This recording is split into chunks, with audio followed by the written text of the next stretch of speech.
कभी आपने सोचा है कि सरकार के एक आदेश पर रद्दी बन जाने वाले नोटों को छापने में कितना खर्च होता है। नमस्कार मित्रों, ताज़ा जानकारी के अनुसार 19 मई को आरबीआई ने कहा कि 2000 के नोट का सर्कुलेशन वापस ले लिया गया है। रोजमर्रा की ज़रूरतों को पूरा करने के लिए हम जो भी खरीदारी या लेन देन करते हैं उसके लिए हमें करेंसी की ज़रूरत होती है। अपने देश में करेंसी सिक्के और नोट के रूप में उपलब्ध है। फिलहाल भारतीय करेंसी में 2000 का नोट सबसे बड़ा नोट था। नोट छापने का काम रिजर्व बैंक ऑफ इंडिया करता है।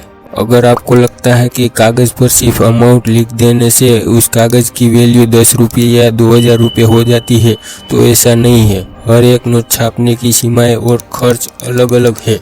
हर मूल्य का नोट छापने की कॉस्ट अलग होती है।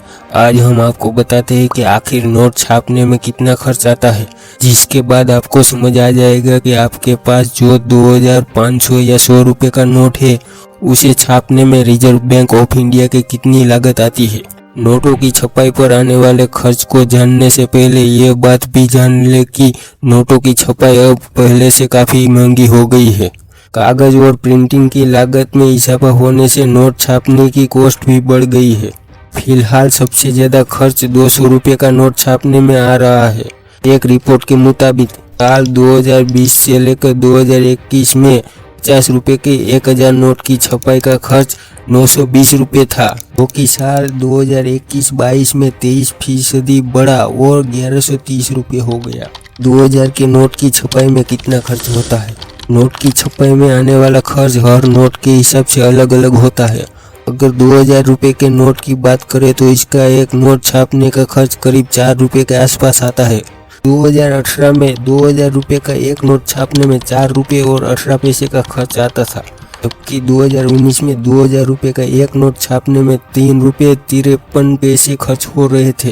हालांकि 2019 के बाद 2000 के नोट छपना ही बंद हो गया था, लेकिन ताज़ा रिपोर्ट के अनुसार आरबीआई ने अब 2000 के नोट का सर्कुलेशन वापस ले लिया है। अब जानते हैं दूसरी नोटों को छापने में कितना खर्च होता है। 2000 रुपये के नोट के अलावा रिपोर्टर्स के मुताबिक 10 रुपये के 1000 नोट छापने में 960 रुपये का खर्च आता है, यानी 1 रुपये से भी कम। इसके अलावा 100 रुपये के 1000 नोट की लागत 1717 रुपये आती है। 200 रुपये के 1000 नोट के छपाई की लागत 2317 रुपये आती है। 500 रुपये के 1000 नोट की छपाई में 2290 रुपये की लागत आती है। यानी कि पैसे को पैसा बनाने के लिए भी पैसे चाहिए और इनको छापने में भी बहुत खर्चा होता है।